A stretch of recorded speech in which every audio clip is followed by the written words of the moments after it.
Haleluya, haleluya, haleluya. Tuhan Yesus dahsyat, Tuhan Yesus luar biasa dan indah buat saya untuk kembali menjumpai saudara sekalian dalam program Kamu Hebat.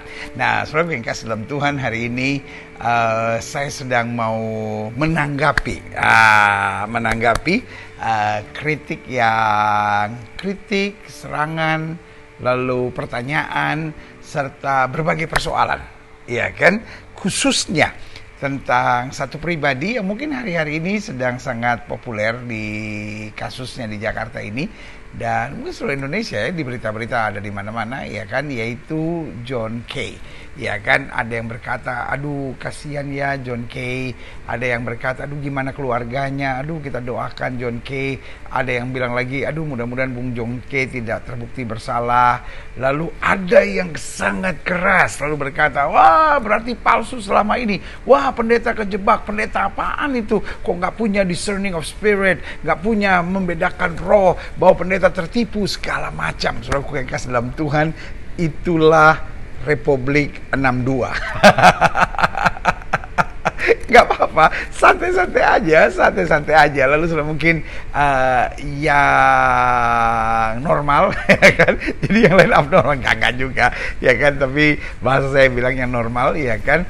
Mempertanyakan pendeta sebetulnya what's going on, apa yang terjadi. Saudara, saya mengerti ada orang yang marah sama saya, it's okay, nggak apa-apa juga, ya kan. Ada orang yang menyerang saya, ada orang yang mengkritik saya, ada orang yang mensupport saya, ada orang yang mempertanyakan sesuatu kepada saya, juga nggak apa-apa juga. Yang penting saya sayang semua saudara, saya mengasihi semua saudara, dan saya rindu selalu berusaha, ya kan. I know I can never please everyone, saya nggak bisa nyenangin hati semua orang, tapi yang pasti saya berusaha selalu memberikan masukan-masukan yang baik buat saudara, support yang positif, karena untuk itulah saya dipanggil untuk menjadi seorang hamba Tuhan. Jadi saudara yang kasih dalam Tuhan, first of all, saya mengenal John Kay bukan baru, saudara, ya kan. Saya mengenal John Kay sudah cukup lama, khususnya selama saya melayani di Nusa Kambangan, saudara. Jadi saya mengikuti betul masa-masanya beliau mau ikut ibadah, lalu kemudian goyah lagi, lalu ya pergumulan itu ada sampai akhirnya kemudian beliau sungguh-sungguh menyerahkan hidup buat Tuhan. Dan dari orang-orang di penjara, dari kepala penjara, dari para pelayan Tuhan yang melayani di Nusa Kambangan, semua confirm bahwa Bung John sudah banyak berubah, ya kan. Lalu kemudian dari keluarga juga saya mendengar kabar perubahan itu, saudara, sampai akhirnya keluar dari penjara, sampai saya jumpai beliau juga di gereja, di pelayanan, di banyak tempat, di dalam kegiatan rohani. Dan untuk itu saya memuji Tuhan dan melihat hal-hal yang luar biasa ini. Saya pikir perlu untuk banyak orang mengetahui pengalaman kesaksian yang hebat, dahsyat dan luar biasa ini. Dan karena itu saya mengundang beliau, dan saya bangga mengundang beliau. Kenapa? Karena beliau juga banyak datang bersama dengan keluarga. Saya juga jumpai beliau banyak seringkali dengan keluarga maksud saya istri dan anak-anaknya. Dan dari anak-anaknya juga mereka bercerita, papa banyak berubah. Lalu sebagian berkata, itu kan berarti sandiwara saja, itu kan berarti kemunafikan.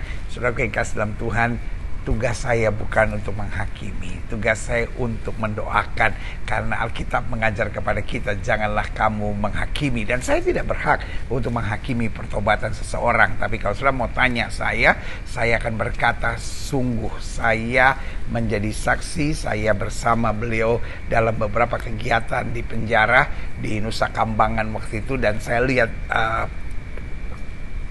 perjuangan pertobatan beliau. Karena begini, satu yang saya tahu bahwa dari seorang yang gelap misalnya, nggak segitu gampang untuk langsung bertobat, saudara, karena di sini adanya peperangan rohani. Jadi setan nggak mau seorang bertobat, dan tidak segampang itu.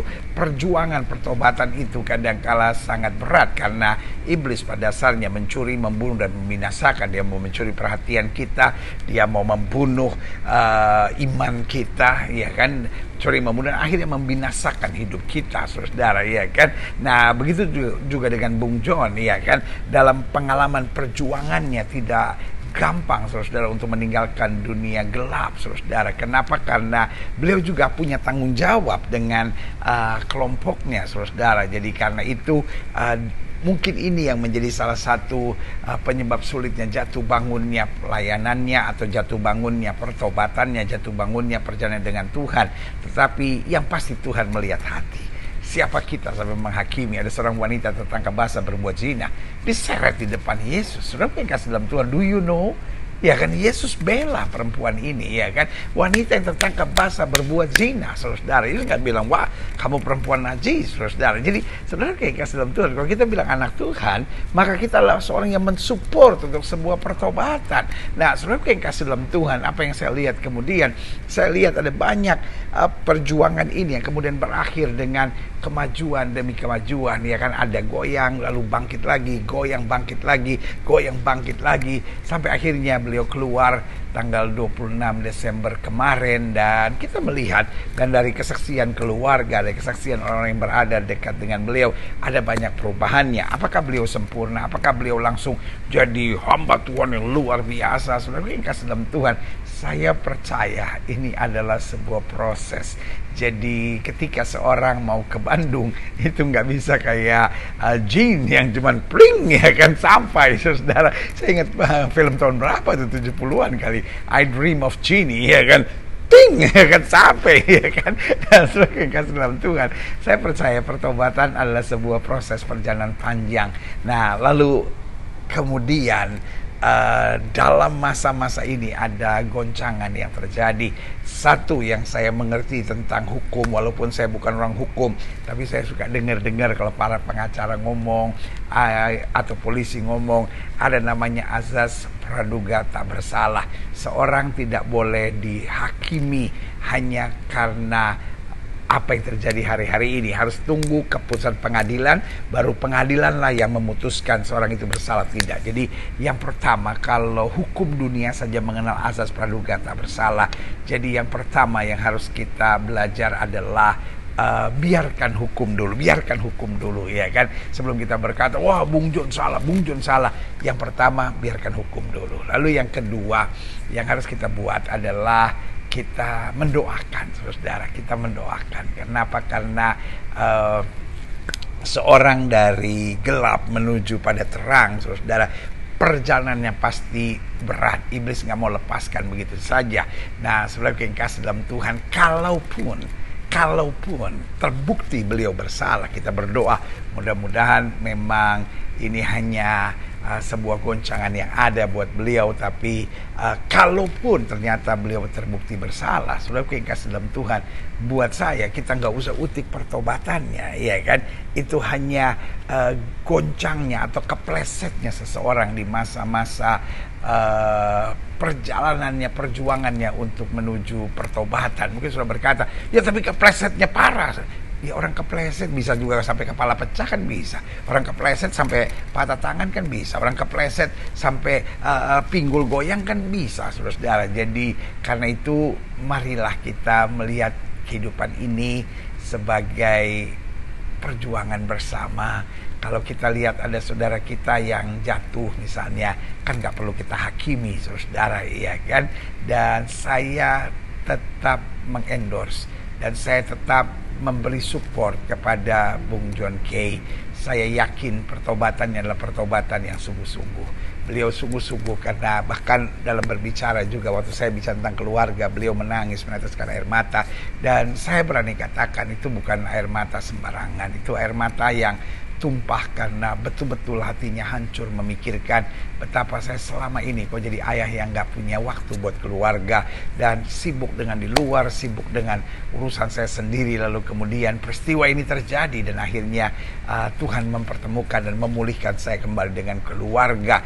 Jadi saya mensupport beliau. Lalu di saat-saat seperti ini, apakah saya membenarkan tindakan beliau? Tidak. Tapi saya memakai azas praduga tak bersalah. Biarkan hukum yang menjalaninya keputusannya, dan kita tidak usah mengintervensi hukum. Satu-satu yang kita bisa buat, kita doakan. Kalau memang perjalanan ini berat buat beliau dan beliau sempat tergelincir, biarlah tangan Tuhan mengangkat kembali. Tahukah saudara, bangsa pilihan saja, bangsa Israel berkali-kali tergelincir, tapi Tuhan tetap adalah Allah yang setia. Dalam 2 Timotius pasal 2 dikatakan, walaupun kita tidak setia, Dia tetap setia. Jadi kali ini yang pertama yang saya mau ingatkan buat setiap kita, mari kita bersama-sama dengan azas praduga tak bersalah, kita mendoakan seorang anak Tuhan ini yang bernama John Kay. Karena kita semua tahu kehidupannya awalnya sangat gelap dan beliau mau kembali ke jalan Tuhan. Marilah kita support saudara, karena jelas Alkitab bilang bukan kematian orang fasik yang dikehendaki Tuhan, tetapi pertobatannya. Dan pertobatan kadang-kala nggak semudah membalik telapak tangan. Pertanyaan saya sederhana, sudah nggak pernah salah kah? Kalau sudah nggak pernah salah, lempar batu duluan, ya kan? Cuman kadang-kala sederhana, kita salah tapi nggak ketahuan. Iya kan? Jadi saudara yang kasih dalam Tuhan, yang pertama saya pikir mari kita mengenakan sama-sama asas praduga tak bersalah. Yang kedua, mari kita mendoakan, ya kan? Dan yang ketiga, mari kita pakai kesempatan ini juga untuk mengkaca diri kita sendiri. Saya juga sudah bertobat, tapi seringkali masih kepleset. Betul, mungkin saya keplesetnya tidak separah Bung John Kay, tetapi Bung John Kay, ya keplesetnya mungkin agak parah buat sebagian orang kalau nanti sudah terbukti bersalah. Tapi saudara yang kasih dalam Tuhan, kita lihat saja proses hukumnya, saudara. Lalu selanjutnya, inilah saatnya kita mensupport beliau dan keluarganya, supaya di saat-saat seperti ini justru kita bukan menekannya, bukan memaki-maki, bukan menghakimi, ya kan? Betul, sangat disedihkan, sangat disesalkan buat keluarga yang akhirnya harus menghadapi duka, dan kita juga memberi support, kita memberi doa sehingga keluarga ini tinggalkan juga ditolong Tuhan, korban juga dijamah Tuhan dan mengalami hal yang baik. Karena ini sesuatu yang sangat memiris hati, dan kita doa supaya jangan terjadi lagi hal seperti ini. Tetapi saudaraku yang kasih dalam Tuhan, biarlah kita tidak saling menghakimi, tidak saling menghujat, karena di saat-saat seperti ini, ingat beliau juga masih punya istri, beliau juga masih punya anak-anak, dan tidak mudah untuk istri dan anak-anak menjalani. Kita doakan supaya keluarga dikuatkan. Lalu saya juga dengar ini berdasarkan konflik dengan pamannya yang bernama Bung Nus Kay. Kita juga doakan keluarga ini sehingga akhirnya ada damai, ada pemulihan, ada hal-hal yang baik. Lalu kita juga doakan buat apa yang disebut para pengikut atau para timnya mereka masing-masing. Kita doakan supaya sudahlah, jangan ada kekerasan, karena semuanya ini menggambarkan bahwa kekerasan demi kekerasan tidak menyelesaikan masalah, karena darah dibayar dengan darah. Akhirnya yang ada kutuk hutang darah. Jadi yang terjadi adalah pembunuhan demi pembunuhan, saling menyakiti demi saling menyakiti, saling mencelakakan demi kecelakaan. Jadi kita berdoa supaya justru lewat ini semua disadarkan bahwa kekerasan tidak menyelesaikan masalah. Izinkan saya sebagai seorang hamba Allah mengingatkan kawan-kawanku, baik Bung John Kay, Bung Nus Kay, sebagai hamba Allah dengan segala kerendahan hati saya ingatkan, mari hiduplah dalam kasih, hentikan hidup dalam kekerasan, hentikan premanisme di bangsa ini, dan biarlah masing-masing disadarkan dan ingat, iya ya, kalau hidup dalam kekerasan gini akhirnya kutuknya terus, bahkan anak-anak kan terus mengalami kutuknya. Tetapi pertobatan yang sejati itu yang akan memulihkan. Doa saya buat Bung John Kay, doa saya buat Bung Nus Kay, dan doa saya buat setiap kita, biarlah kita lebih bijak untuk melihat kasus ini, menjalani dengan asas praduga tak bersalah, lalu kemudian mendoakan, lalu kita juga bersama-sama mengharapkan pertobatan dan pemulihan.